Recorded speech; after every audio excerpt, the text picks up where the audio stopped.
الحمد لله رب العالمين والعاقبة للمتقين ولا عدوان إلا على الظالمين والصلاة والسلام أتمان الأكملان على سيد الأنبياء والمرسلين نبينا محمد وعلى آله وصحبه أجمعين. أما بعد، السلام عليكم ورحمة الله وبركاته.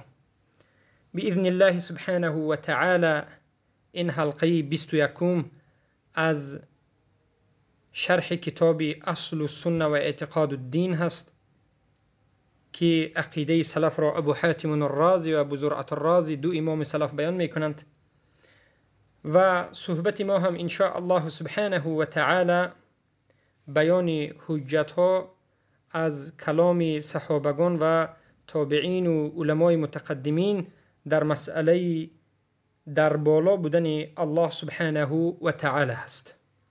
تا اینجا ما به شما والله اعلم 3 حلقه در بالای این موضوع که اثبات صفت علو ذات الله هست صحبت کردیم. دلیل ها از آیات های قرآن، دلیل ها از سنت بیان کردیم و حالا قول های صحابگان را بیان میکنیم. بله، همیشه تکرار میکنیم که این منهج ما هست، منهج اهل سنت و الجماعت، که دینمان را از کتاب الله و از سنت رسول الله و از اعتقاد صحابگان و تابعین سلف صالح میگیریم. آن چیزی که در نزد سلف دین بود در نزد ما هم دین است و آن چیزی که در نزد سلف دین نبود در نزد ما دین نیست. بله، اهل بدعت از جهمی ها، اشاعره، ماتریدی و این معتزله ها شبهات دارند در بالای آیت. در حلقه آینده باذن الله شبهات اونها را ذکر میکنیم و جواب خواهیم داد. روایت اول از ابوبکر صدیق است رضی الله عنه، خلیفه مسلمان ها، افضل ترین این امت بعد از رسول الله صلی الله علیه و سلم و افضل ترین انسان بعد از همه پیامبران.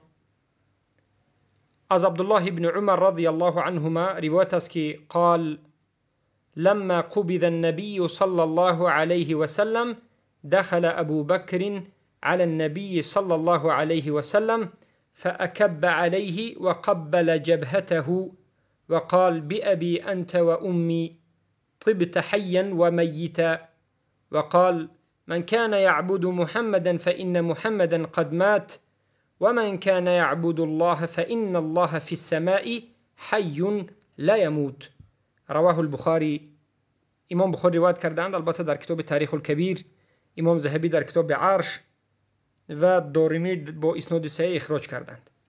عبدالله ابن عمر میگن که زمانی که رسول اکرم صلی الله علیه و سلم را جانشان را الله قبض کرد، روحشان را قبض کرد، یعنی وفات کردند، ابوبکر صدیق به نزد جسم رسول الله داخل شدند، یعنی جسم به روح، روح رسول الله را الله گرفته بود، رسول الله وفات کرده بودند.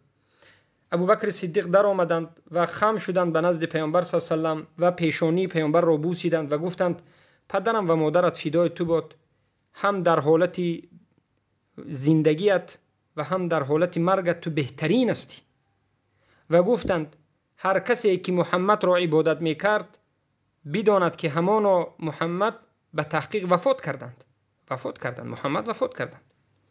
و هر کسی که الله را عبادت میکند همانا بداند که الله در بالای آسمان ها است، زنده است و نمیمرد. این معروف است.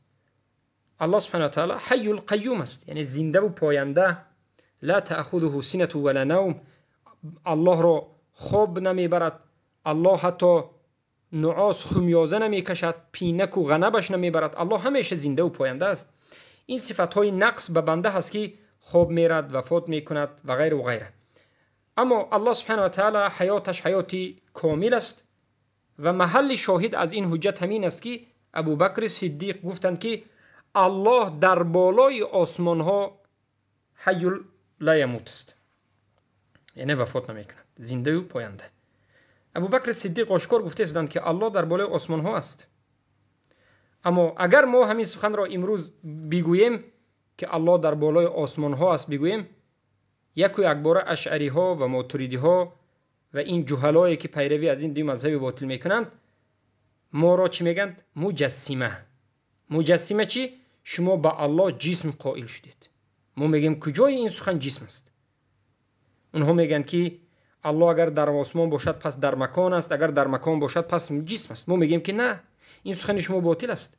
الله در بالای آسمان ها است، چه خیلی که خودش خبر داد و بدون کیفیت او چگونگی او را ما نمیدانیم. تمام است. انا همین است. اثبات میکنیم همون چیزی که الله اثبات کرد و سکوت میکنیم از همون چیزی که الله به ما خبر نداد و نفی میکنیم از همون چیزی که الله خودش نفی کرد. ما پیش از خود در حق الله سبحانه و تعالی هیچ چیزی گفته نمیتونیم. ابو بکر صدیق این سخن را گفتند که الله در بالای آسمان است. عمر ابن الخطاب رضی الله عنه گفتند، روایت دوم، قال سالم بن عبد الله ان كعب الاحبار قال لعمر رضی الله عنه ويل لسلطان الارض من سلطان السماء، وای بر سلطان ارض از سلطان آسمان. قال عمر الا من حاسب نفسه، یعنی در نزد عمر ابن الخطاب کعب گفتند که وای بر حال همان سلطان زمینه که در زمین باشد از سلطان آسمان. سلطان آسمان کی است؟ الله، سلطانی که در بالای آسمان هاست. این روایت از عمر است. روایت از مادرمون عایشه رضی الله عنها که الدارمی در رد بر جهمی ها با اسناد صحیح روایت میکنند که قالت عایشه ویم الله اینی لاخشى لو كنت احب قتله لقتلت تعني عثمان ولكن علم الله من فوق عرشه. الله میداند از بالای عرشش. محل شاهد اینجاست. عایشه رضی الله عنها گفته شدند که الله در بالای عرش است. الله در بالای عرش است. علم الله میداند من فوق عرشه، از بالای عرشش. مادرمون عایشه رضی الله عنها گفته شدند، کسی که با همراهی رسول الله زندگی میکرد. باز مادرمون زینب بنت جحش ام المؤمنین میگویند خیلی که انس ابن مالک خادم رسول الله میگند لما نزلت هذه الايه في زینب بنت جحش، یک آیت در حق زینب بنت جحش نازل شد، سوره احزاب آیت 37. فلما قضى زید منها وطرا زوجناكها، زمانی که زید از این بینیاز شد، یعنی از زینب جدا شد، طلاق زینب را داد، ما این زینب را به تو نکاح کردیم. زوجناکها، زنی تو قرار دادیم. این آیت در بالای زینب نازل شده است. یعنی الله سبحانه و تعالی زینب را زنی رسول الله گفت. از همین جهت زینب را بدون نکاح پیامبر صلی الله علیه و آله گفتند، زیرا که نکاح زینب را کی کرده بود با رسول الله؟ نکاح زینب و رسول الله را الله کرده بود. از همین جهت زینب خرسند شوان همیشه میگفتند که فکانت تفخر، فخر میکرد. زینب فخر میکردند در بین دیگر زنهای رسول الله. به دیگر زنهای رسول الله میگفتند که زوجکن اهلکن، ای زنهای رسول الله شما را اهلی خانواده اتون به رسول الله زن کردند و دادند، اما مرا زوجنی الله زنی پیامبر قرار داد. من فوق 7 سماوات، از بالای 7 آسمان ها. از بالای کی؟ 7 آسمان ها. پس الله سبحانه و تعالی در کجا بوده است؟ در بالای 7 آسمان ها. بارک الله فیکم. این زنی رسول الله صلی الله علیه و سلم هستند که گفته شدند. یک کسی عادی نیست. این روایت را امام بخاری روایت میکنند، در جامع الصحیح اومده است. ابو داود در سننش روایت میکنند. حدیث صحیح است. روایت پنجم از ابن عباس اومده است. ما زود روایت ها رو گفته شدیم که شما به دلتون یگان شک نآید که این مسئله یک عادی بگوید. نه، این مسئله اجماع است که همه صحابه میگفتند الله در بالای 7 آسمان است، الله در بالا است، الله در بالای عرش است. این یک مسئله مجمع علیه بود، این یک مسئله واضح بود. حضرت از ابن عباس روایت است که میگویند فقال ابن عباس كنت احب ازواج رسول الله صلى الله عليه وسلم اليه ولم يكن يحب الا طيبا وانزل الله عز وجل براءتك من فوق 7 سماوات. عایشه رضی الله عنها وقتی وفاتشون نزدیک شده بود، یعنی مریض بودند و وقتی مرگشون نزدیک شده بود، حضرت ابن عباس رضی الله عنهما اجازت میپرسند از خادم مادرمان عایشه که به نزدش بدرند. اجازت میدهند. وقتی که به نزد عایشه میدارند، در نزد عایشه مادرمان رضی الله عنها برادرشون عبدالرحمن بودند. یعنی عایشه با همراهی برادرشون در همون خانهشون، البته عایشه در وقت کسلی. ابن عباس به عایشه مادرمان میگن که ای عایشه، از همه زنی دوست داشته ترین رسول الله صلی الله علیه وسلم شما بودید. رسول الله دوست نمی داشتند مگرم از همه پاکترین رو. پس عایشه پاکترین زنها بودند، به همین خاطر رسول الله دوست داشتند. چلی که الله میگه الطیبات للطیبین. اما این رافضه لعنت الله علیهم حضرت عایشه رو طعنه میزنند و البته طعنهشون به رسول الله میرود. و در دوامش ابن عباس میگن که الله سبحانه و تعالی براءت تو را، پاک دامنی تو را ای عایشه، از بالای 7 آسمان ها نازل کرده است. ببینید در نزد چند صحابه ابن عباس این سخن را گفته هستند. در نزد مادرمان عایشه، در نزد عبدالرحمن ابن ابوبکر و خودشون 3 نفر صحابه، همهشون گفته هستند که الله براءت عایشه را از بالای 7 آسمان ها نازل کرد. انا این است عقیده صحابگان، انا این است منهج ما در همین مذهب صحابگان هستیم. ما از دین بیرون نشدیم، ما از پیش خود چیزی رو نآوردیم. ببینید ما در چند حلقه فقط حجت یک حلقه 16 آیت، یک حلقه 8 حدیث حالا به شما روایت ها از صحابه. به خاطر چی؟ به خاطر اینکه شما اطمینان پیدا کنید، به خاطر اینکه شما باوری پیدا بکنید که دین ما از کوچه گرفته نشده است، از کدام این و آن و علام گرفته نشده است. دین ما خاص راست از قرآن و سنت و از صحابگان و تابعین و علما گرفته شده است. چه خیلی که رسول الله امر کردن انمون خیلی ما میرویم و این روایت صحیح است. امام احمد در مسندش روایت میکنه از ابن عباس با روایت دیگر از که لما کلم الله موسی کان النداء فی السماء و کان الله فی السماء. ابن عباس میگن زمانی که الله به موسی صحبت کرد، ندای الله از آسمان بود و الله در آسمان بود. خود الله در آسمان بود و با موسی صحبت کرد. اشعری ها و ماتریدی ها چی میگن؟ الله در آسمان نبود میگن. کسی که الله در کجا بودنش رو نمیداند این گمراه است. پس امروز اشعری ها و ماتریدی ها میگن که ما پیروان عبدالله ابن مسعود هستیم. عبدالله ابن مسعود صحابه جلیل بودند. عبدالله ابن مسعود را ما دوست داریم. ابو حنیفه دین را از عبدالله ابن مسعود گرفتند. مرحمت به شما از عبدالله ابن مسعود روایت میبریم، قبول میکنید؟ روایتی که صحیح است. امام دارمی، عثمان ابن سعید الدارمی در رد بر جهمی ها وردن، تبرانی در کبیر، بیهقی در اسماء و صفات وردن، لالکی در شرح اصول اعتقاد اهل سنت و ذهبی در علو و زیاد است. عبدالله ابن مسعود میگن که ما بین السماء الدنیا والتي تلیها مسیره 500 عام.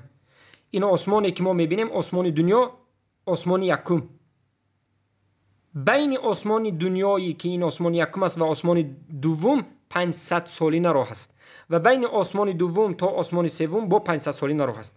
بین آسمان سوم چهارم پنجم ششم انا همچنین 500 سالینه راه است و بین کرسی الله تا آب 500 سالینه راه است و عرش در بالای آب است. و العرش علی الماء، عرش الله در بالای آب است. انا که دوامش گوش میکنید. والله تعالی فوق العرش، الله در بالای عرشش است. و هو یعلم ما انتم علیه، و او میداند هر آن چیزی که شما در او واقع هستید. ما این سخن ابن عباس را به دیگر حالت عادی میفهمونیم. یعنی وقتی که ما به بالا نگاه میکنیم آسمان رو میبینیم، این آسمانی یکم است، در بالای این آسمان دوم است، بین هر دوی آسمان 500 سالینه راه است. در بالای و آسمان سوم، از آسمان دوم تا آسمان سوم 500 سالینه راه، از آسمان سوم تا آسمان چهارم 500 سالینه راه، تا آسمان پنجم 500 سالینه راه، تا آسمان ششم 500 سالینه راه، تا آسمان هفتم 500 سالینه راه. بعد از آسمان هفتم کرسی، بعد از کرسی الله که موضع قدم الله هست، بعد از کرسی آب است. بعد از آب عرش در بالای آب است. والعرش علی الماء، عرش در بالای آب است. و بعد از عرش کی است؟ در بالای عرش کی است؟ والله تعالی فوق العرش، الله تعالی در بالای عرش است. این سخن من است یا سخن صحابه؟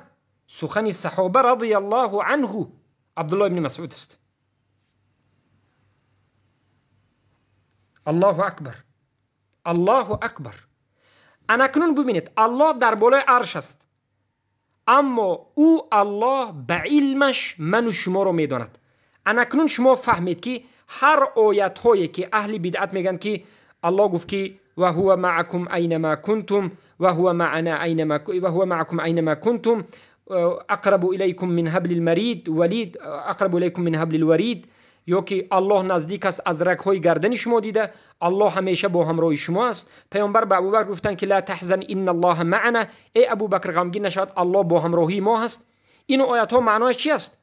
اشعری ها و ماتریدی ها میگن که خودی الله با همراه ما است، الله در درون ما است، الله در پهلوی ما است. ما میگیم که این باطل است. عبدالله ابن مسعود گفتن که الله در بالای عرش است، اما به علمش و قدرتش با همراهی ما است. خودی الله با همراهی ما نیست، علمش و قدرتش. الله به علمش و قدرتش ما را میبیند و میشنود. یگان کاری ما پنهانی شده نمیتواند. و هو یعلم سرکم و نجواکم، الله پنهانی شما و آشکاری شما و تمام حیات شما را میداند. معناش این نیست که الله خودش در پهلوی شما است، در درون شما است، در دل شما است. چخیلی که وحدت الوجود، چخیلی که این قبوری ها میگن که الله در درون انسان است، اعوذ بالله. الله در درون عالم است، اعوذ بالله. الله خودش در پهلوی من است، نه. الله خودش در بذاتش، الله بذاتش در بالای عرش است، اما به علمش و قدرتش ما را میبیند و میشنود. این سخنی کی است؟ سخنی صحابه است، عبدالله ابن مسعود رضی الله عنه. أنا الدين، أنا الدين ومختان، أنا منهج، أنا حق، أنا پیروی از قرآن و سنت و صحابه و سلف صالح. الله اکبر. ما دینمون از همه جانب نمیخیلی میگیریم. بارک الله فیکم. این از صحابه بود، روایت ها از صحابه بود. اکنون بیاید اجماع را نقل میکنیم. اجماع یکم را سعید بن عامر ضبعی وفات کننده 210 هجری نقل میکنن که در این مسئله اجماع آمده است. در این مسئله اجماع آمده است. 210 هجری کسی که وفات میکنه این کی است؟ همون خیر القرون است، یعنی همون قرن طلایی هست. یعنی این انسان در همون قرن طلایی زندگی کرده است، سلف صالح است. ما به شما یک آدم عادی کلامی گمراهی اشعری ماتریدی نگفته شدیم، یا همین روزه عالم نگفته شدیم. 1200 ساله پیش عالم گفته شدیم که این آدم تبع تابعین است. در زمان احمد ابن حنبل بود، پیش از احمد ابن حنبل وفات کرده است. میگوید که الجهمیة اشر قولا من اليهود والنصارى قد اجتمعت اليهود والنصارى واهل الاديان ان الله تبارك وتعالى على العرش وقالوا هم ليس على العرش شيء. سلف صالح ببینید چی میگفتند. سلف صالح ما ببینید چی میگفتند. میگفتند که جهمی ها، قول جهمی ها، سخن جهمی ها بدتر است، سختتر است از سخن یهود و نصارا.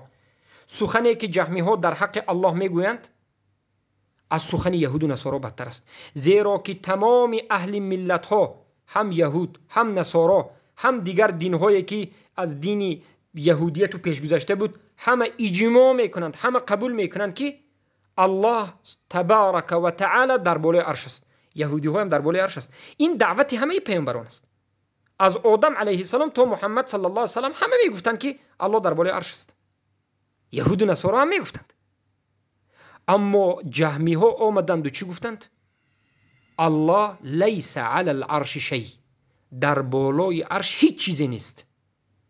الله در بالای عرش نیست، در بالای عرش هیچ چیزی نیست. الله در کجاست؟ در هیچ جا نیست. وقتی که اینها در بحث و مناظره قصه میکنید، بالاخره میگن که الله در همه جا است و بالاخره اینها مشرک بودیسم میشوند در آخر. این روایت ها کی آورده است؟ این روایت امام بخاری ذکر میکنند. محمد ابن اسماعیل البخاری رحمه الله ابو عبدالله وفات کننده 256 هجری در کتاب خلق و افعال و العباد صفحه 3 امام بخاری ذکر میکنند. امام بخاری این آخرین کتابشون است که بیرون از سمرقند نوشتند، خلق و افعال العباد. در همینجا جهمیه تکفیر میکنند، اشعری و ماتریدیه تکفیر میکنند، رافضه های تکفیر میکنند. انا این است اجماع گفتم نمیفهمید. انا من همه اتفاق همه اجماع دارد، یگان کس خلاف نمیکند. خلاف فقط دیوانه ها و یا گمراه شده های جهمی ها میکنند. اشعری ماتریدی رو علما اشعری ماتریدی نمیگفتند، جهمی گمراه میگفتند. ما وقتی که جهمی میگیم فهمید که اشعری ماتریدی هم جهمی است. روایت دومی که اجماع را نقل میکنند اسحاق ابن راهوی استاد امام بخاری 238 هجری وفات کردند، سلف صالح. میگویند که قال الله تعالى الرحمن على العرش استوى اجماع اهل العلم انه فوق العرش استوى ويعلم كل شيء في اسفل الارض السابعه. اسحاق ابن راهوی گفتند که الله سبحانه و تعالی گفت، سوره طه آیه 5، الرحمن الله علی العرش در بالای عرش استوا بالای بالا است. معنای این آیت را اسحاق ابن راهوی گفتند که به اجماع اهل علم. کدام اهل علم؟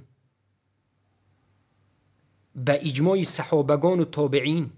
صحابگان تابعین در زیر همین آیت اجماع کردند که الله در بالای عرش بالای بالا است. استوا را چی گفتند؟ علا و ارتفع و صعد و استقر، بالای بالا شد و در همونجا ثابت ماند، استقر.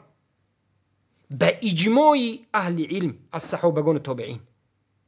و الله در بالای عرش است، اما یعلم کل شیء، همه چیز را میداند. از همین بالای عرش ایستاده، همه چیزی که در زمین میشود، در طبقه هفتم زمین میشود، الله میداند. یعلم کل شیء فی اسفل الارض السابعه، همه چیزی که در طبقه هفتم زمین میشود میداند.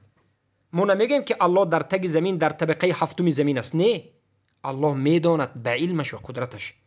بار دیگر این رد اجماع صحابگان و تابعین به حجت اهل بدعت. اهل بدعت میگن که آیت آمده است که الله میگه که و هو معکم اینما کنتم، شما در کجای نباشید الله با همراهی شما است، یعنی الله با همراهی ما است. ما میگیم که نه، صحابگان گفتند، اجماع کردند، تابعین اجماع کردند که الله به علمش و قدرتش با همراهی شما است. خودی الله به ذاتش در بالای عرش است. پیامبر به ابوبکر گفتند که لا تحزن ان الله معنا، ای ابوبکر غمگین نشو، الله با همراهی ما است. یعنی به علمش و قدرتش، خودی الله، نه، به علمش و قدرتش الله خودش در بالای عرش است به ذاتش. و هو اقرب الیکم من حبل الورید، این اقرب الیکم من حبل الورید. الله میگه که من نزدیکترم به شما ای انسان ها از همون رگ دلتون دیده. معناش اینه که الله در درون دل شما است، بلکه الله به علمش و قدرتش شما را میداند و میفهمد. شما آینده شما را الله میداند که شما نمیدانید. این به اجماع علما است. انا این است که باطل بودن منهج اشعری، ماتریدی، جهمی، صوفی قبوری، رافضه، همه طاغوت پرستا از این علمای بدبخت سوء طاغوت پرست را بیان میکند. اینها گمراه ها حالی نمیداند که اللهش در کجا است. روایت سوم اجماع را نقل میکنند که قتیبه بن سعید کین سلف صالح وفات کننده 240 هجری. من به شما فقط دیده ایستادید آیت قرآن، سنت رسول الله، بعد از این صحابه، بعد از این سلف نقل کرده شده. عالم امروزی اگون کسا نقل کردیم؟ نکردیم. اینها میگن که ابو محمد مدنی پیروی محمد ابن عبدالوهاب است، فقط محمد ابن عبدالوهاب. محمد ابن عبدالوهاب میگن ما یگون باری محمد ابن عبدالوهاب گفتیم، یا قال الله و قال الرسول و قال الصحابه و التابعین گفتیم. انا این است دین، همین است که الله خودش گفت که پیروی از صحابگان بکنید و پیامبر گفتن که پیروی از صحابگان بکنید. انا این است پیروی از صحابگان. اما این گمراه ها، این خوک بسرا گمراه شدند و بیخبرند، از دین ذره خبر ندارند. قتیبه بن سعید وفات کننده 240 هجری میگن که قال أبو العباس السراج سمعت قتيبة بن سعيد يقول. أبو العباس السراج میگد که من قتيبة بن سعيد شنیدم که میگفتند هذا قول الأئمة في الإسلام والسنة والجماعة.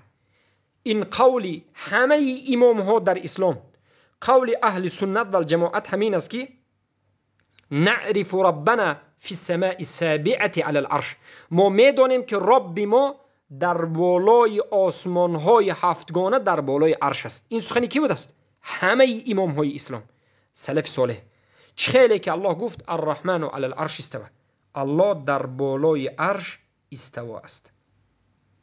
الله در بالای عرش استوا است. بارک الله فیکم. پس این است منهج حق و این است آشکار و واضح منهج صحابه. این روایت را امام الذهبی در کتاب علو ذکر میکنند. روایت دیگر ابو زرعة الرازی و ابو حاتم الرازی که ما خودمون نقل کردیم، ما از کتاب همون ایشون نقل کرده شدیم. ابو زرعة الرازی وفات کننده 264 هجری، ابو حاتم الرازی وفات کننده 277 هجری. عبدالرحمن ابن ابی حاتم نقل میکنند که سألت ابي و ابا زرعة عن مذهب اهل السنه في اصول الدين. من پدرم را و ابو زرعه را از مذهب اهل سنت پرسیدم که همون علمای اهل سنت و الجماعت، علماهای سلف در همین مسئله اعتقاد چی میگفتند که الله در کجا است؟ چی میگفتند علماها؟ ابو زرعه رازی و ابو حاتم الرازی گفتند که ادركنا العلماء في جميع الامصار حجازا وعراقا وشاما ويمنا فكان من مذهبهم. ما علماها رو دریافتیم، همه علماها در همه شهرها و همه دولتها، حجاز و عراق و شام و یمن، مذهبشان همین بود که میگفتند ان الله عز وجل على عرشه. الله سبحانه و تعالی در بالای عرش است. بائن من خلقه، جدا از خلقش است، یعنی به خلقش آمیخته نیست. الله جدا است از خلقش. کما وصف نفسه فی کتابه، چه خیلی که الله خودش وصف کرده از خودش رو در قرآن. و این چنین علی لسان رسوله صلی الله علیه وسلم بلا کیف، و این چنین وصف کرده است الله خودش رو با زبان رسولش بلا کیف، بدون چگونگی. ما چگونگیش رو نمیدونیم، الله در بالای عرشش چگونگی رو نمیدونیم. ما تشبیه نمیکنیم الله رو با کسی، مانند نمیکنیم، فقط میگیم که الله از همه چیز بالا است. زیرا که الله خودش گفت که لیس کمثله شیء و هو السمیع البصیر. هیچ چیز مانند الله و مثیل الله نیست و الله شنوا و بین است. سوره شورا. ابن قتیبة الدینوری وفات کننده 276 هجری میگن که ان الله تعالی فی السماء ما تركت على فطرها ولم تنقل عن ذلك بالتعلیم. اگر از اول این روایت بخونیم میگن که بارك الله فيكم ولو أن هؤلاء رجعوا إلى فطرهم وما ركبت عليه خلقتهم من معرفة الخالق سبحانه لعلموا أن الله تعالى هو العلي وهو الأعلى وهو بالمكان الرفيع. کلمه مکان خوب دقت بدهید. اگر این گمراه ها به فطرت خود میگشتند، فطرتشون ویران شدگی نمی بود، اینها میدانستند که خالق اینها سبحانه در کجا است؟ در بالا است و این علی است، این بالا مرتبه است، علیو و هو اعلا و الله از همه چیز بالا است. و هو بالمکان الرفیع، کلمه مکان، و او در مکان رفیع است. من برای همین گفتم که مکان به کلمه این که الله از همه چیز بالا هست، اگر همین مکان گوید بوکی ندارد. اگر به کلمه مکان شرح دید هیچ بوکی ندارد. اما مکانی که به معنای اهل بدعت است که مکان مخلوقات میگند، البته که این درست نیست. سلفین اومد ابن قتیبه گفتند الدینوری و این القلوب عند الذکر تسمو نحوه، و قلب ها در وقت ذکر کردن الله به سوی الله بالا می رود و دست ها به سوی الله برداشته می شود و از بالا رحمت الله و کشایش کار طلب کرده می شود و از همون بالا از جانب الله نصر نازل می شود. در جنگ هایی که پیامبر کردند نصرت الله از بالا آمد، باران از بالا نازل شد، باران از بالا نازل شد، ملائکه ها از بالا نازل شدند. جبرائیل از بالا نازل شدند. پیامبر جبرائیل را چه خیلی که در روایت امام مسلم است از کجا دیدند؟ در آسمان دیدند، از آسمان آمدند. یکمین مراتبه با 600 قنات دیدند جبرائیل را. قرآن از آسمان آمد، نازل شد. همه این دلالت به این میکند که الله از همه چیز بالا است. رزق از بالا نازل می شود. کرسی در بالا است، عرش در بالا است، ملائکه ها در بالا هستند و همه انسان ها اینه میدانند، عرب و عجم، و همه میگن که الله در آسمان ها است. انا این است مذهبی که سلفی صالح. بارک الله فیکم. انا این است منهجی سلفی صالح.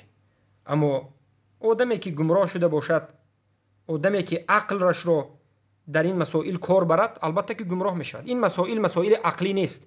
در این مسئله فقط تسلیم می شوید به گفت الله.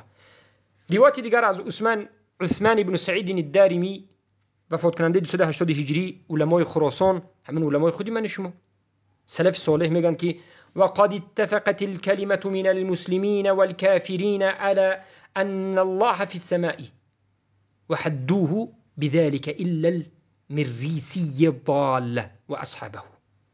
همه امت اتفاق کردند، مسلمان ها و این چنین کافرها از یهود و نصارا، همه میدانند، همه گفتند که همانا که الله در بالای آسمان ها است، بجز بشر المریسی ضال، یعنی گمراه، و اصحابش. گفتند که حتی الصبیان الذین لم تبلغ الحنث قد عرفوا بذلك، حتی کودکچه هایی که به درجه بلاغت نرسیده اند، کودک های مسلمان ها میدانند که الله در بالا است. انا این است مذهبی اهل سنت و الجماعت. اما این گمراه ها از جهمی ها و اشاعره ها نمیدانند و این کار میکنند. و در جای دیگر میگن که وقد اتفقت الكلمة من المسلمین، همه مسلمان ها اتفاق میکنند که ان الله تعالی فوق عرشه فوق السماوات، الله در بالای عرشش است و در بالای آسمان ها است. نظر کنید به کتاب نقل الامام ابی سعید عثمان بن سعید الدارمی المرسی الجهمی، رد به مرسی، صفحه 120 نظر کنید. در جای دیگر عثمان بن سعید الدارمی میگن که والأحاديث عن رسول الله صلى الله عليه وسلم وعن أصحابه والتابعين ومن بعدهم في هذا أكثر من أن يحصيها. حدیث ها از رسول الله و از صحابگان و از تابعین و از بعدشون تبع تابعین آمده بینیاد زیاد است که حساب کتاب کرده نمی شود و کتاب ما در این مسئله وجود دارد میگن. لیکن ما گفتند اختصار کردیم و مسئله ها رو واضح به شما بیان کردیم که همه امت اتفاق میکنند که امت‌های گذشته و امت محمد صلی الله علیه وسلم و شک نیست که الله سبحانه و تعالی در بالای آسمان ها است، بائن من خلقه، از خلقش جدا است، بجز این یک طائفه کوچکی گمراه شده که مخالف بر قرآن و سنت و به اجماع صحابه است. این کی است؟ جهمی ها، اشعری ها، ماتریدی ها، گمراه های قبوری ها. این صحبت شیخ ابو سعید عثمان بن سعید الداری الرد على الجهمیه، در کتاب الرد على الجهمیه، الرد على الجهمیه صفحه 67 ذکر شده است. حرب الکرمانی یکی از علماهای سلف 282 هجری ذکر میکنند که هذا مذهب أئمة العلم وأصحاب الأثر وأهل السنة المعروفين بها المقتدي بهم فيها. این مذهب اهل علم است و صاحبان اثر است، یعنی صاحبان حدیث، اهل علم، اونهایی که امام هستند و دیگرها به اینها اقتدا میکنند. همه اشان میگفتند، این علماهای عراق و حجاز و شام و غیرشون، همه اشان میگفتند که الله در کجا است. اینها کی هستند؟ البته مذهب احمد، اسحاق ابن ابراهیم ابن مخلد، عبدالله ابن زبیر الحمیدی، سعید ابن منصور، همشون میگفتند که الله تبارک و تعالی علی العرش، الله سبحانه و تعالی در بالای عرش است. والکرسی موضع قدمی، کرسی این موضع قدم الله است. کرسی جای پاگذاری الله است. کرسی داریم و عرش داریم. کرسی در پایان است، عرش در بالا است. در بین کرسی و عرش آب است. کرسی یک مکان است که یک موضع هست که الله قدمش رو میگذارد. بعد از کرسی آب است، بعد از آب عرش است و الله در بالای عرش است. و هو یعلم ما فی السماوات السبع، و الله میداند هر آن چیزی که در آسمان های هفتگانه می شود، و ما فی الارضین السبع، و هر آن چیزی که در 7 طبقه زمین می شود، و ما بینهما، و هر آن چیزی که در بین زمین و آسمان می شود. یعنی خودی الله در پایان نیست، اما میداند و میفهمد و به علمش و قدرتش همه جا را میداند و میفهمد و با همراهی ما است. چرا دوامش میگن که لأن الله تبارك وتعالى على العرش فوق السماء السابعة العليا يعلم ذلك كله وهو بائن من خلقه لا يخلو من علمه مكان. الله تبارك وتعالى در بالای عرش است، در بالای آسمان های 7 گانه است، از همه چیز بالا است و او از خلقش جدا است، اما از علم الله یگان مکان، یگان زمان، هیچ چیز خالی نمیماند. همه چیز را به علمش الله سبحانه و تعالی میداند. الله در بالای عرش است و عرش را ملائکه ها میبردارند. وله حد الله اعلم بحده. عرش حد و حدود معین دارد که الله خودش میداند این حد و حدود را. این در کتاب مسائل حرب الکرمانی صفحه 3 مجله 3 صفحه 973 آمده است. کی نوشته است این کتاب را؟ همین عالم سلف ابو محمد حرب ابن اسماعیل ابن خلف الکرمانی، وفات کننده 280 هجری، از علمای خراسان. بارک الله فیکم. انا این است علمای اهل سنت و الجماعت، انا این است منهج اهل سنت و الجماعت، فقط از سلف. روایت دیگر از سلف. ذكر الساجي وفات کننده 307 هجری قال: القول في السنة التي رأيت عليها أصحابنا أهل الحديث الذين لقيناهم أن الله تعالى على عرشه في السماء يقرب أو يقرب من خلقه كيف شاء. چخیلی که امام ذهبی در کتاب علوف صفحه 524 ذکر میکنند. میگن که زکریا ساجی گفتند که قول در سنت همین است، همه علما همین میگفتند، اهل حدیث همین میگفتند که الله تعالی در بالای عرش است و در بالای آسمان ها است و به بندگانش چخیل خواهد نزدیک میشد، یعنی به علمش و قدرتش. محمد ابن اسحاق ابن خزیمه یکی از شمشیران اهل سنت و جماعت. ابن خزیمه کسی هستند که به نهایت شدید ضد جهمیه ها سخن کردند و تکفیر کرده اند کسایی رو که الله در بالا بودنش انکار میکند. و همین ابن خزیمه کتاب توحید دارند و کتاب رد بر جهمیه ها دارند و باید هر یک طالب علم اهل سنت و جماعت این کتاب های سلف خواند. این کتاب سلف است. وفات کننده 311 هجری هستند. باب ذكر البيان أن الله عز وجل في السماء كما أخبرنا في محكم تنزيله وعلى لسان نبيه عليه السلام، وكما هو مفهوم في فطرة المسلمين علمائهم وجهالهم أحرارهم ومماليكهم ذكرانهم وإناثهم بالغهم وأطفالهم. كل من دعا الله جل وعلا فإنما يرفع رأسه إلى السماء ويمد يديه إلى الله إلى أعلاه لا إلى أسفل. كتاب التوحيد، كتاب التوحيد وإثبات صفات الرب عز وجل، جلد يكون صفحه 254 نویسنده ابوبکر محمد ابن اسحاق ابن خزیمه است رحمه الله، نیشاپوری هستند. وفات کننده 311 هجری. باب ذکر میکنند، باب ذکر بیان کردن این که الله عز و جل در بالای آسمان است، چخیلی که خودش در محکم تنزیل در قرآن و به زبان رسولش به ما خبر داد و این مفهوم است در فطرت مسلمین.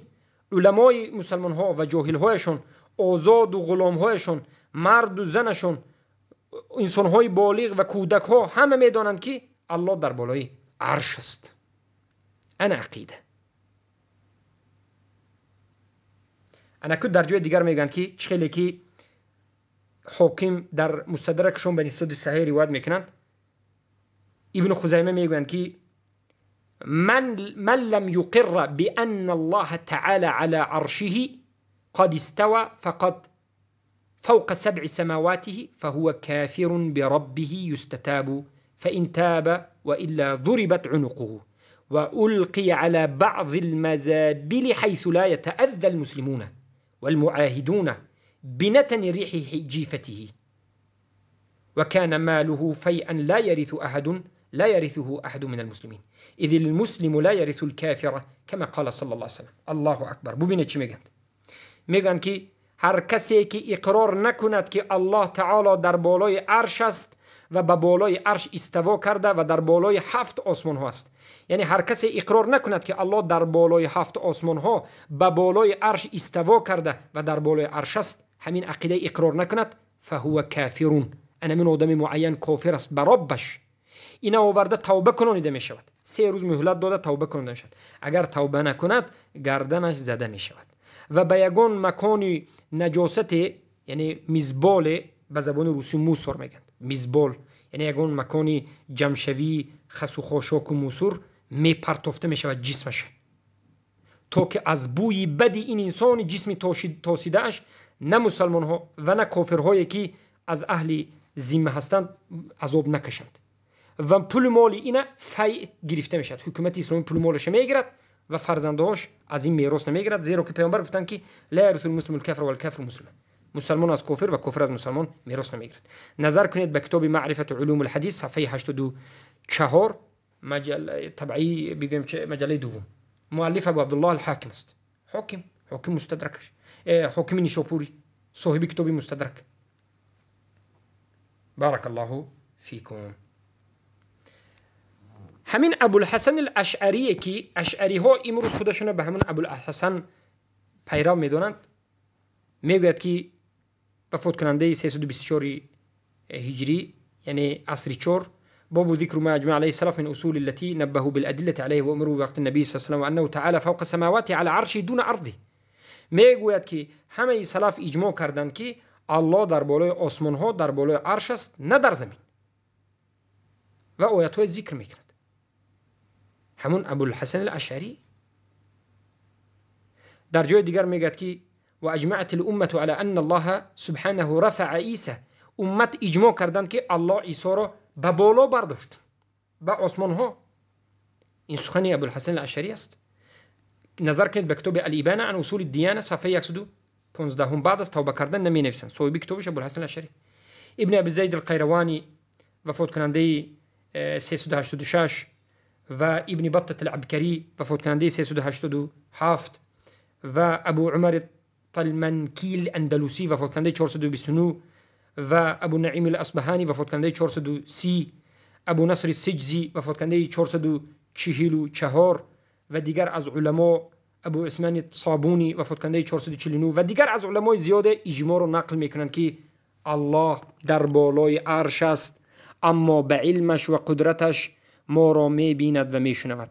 یگان جای شک و شبهه دیگر باقی نماند.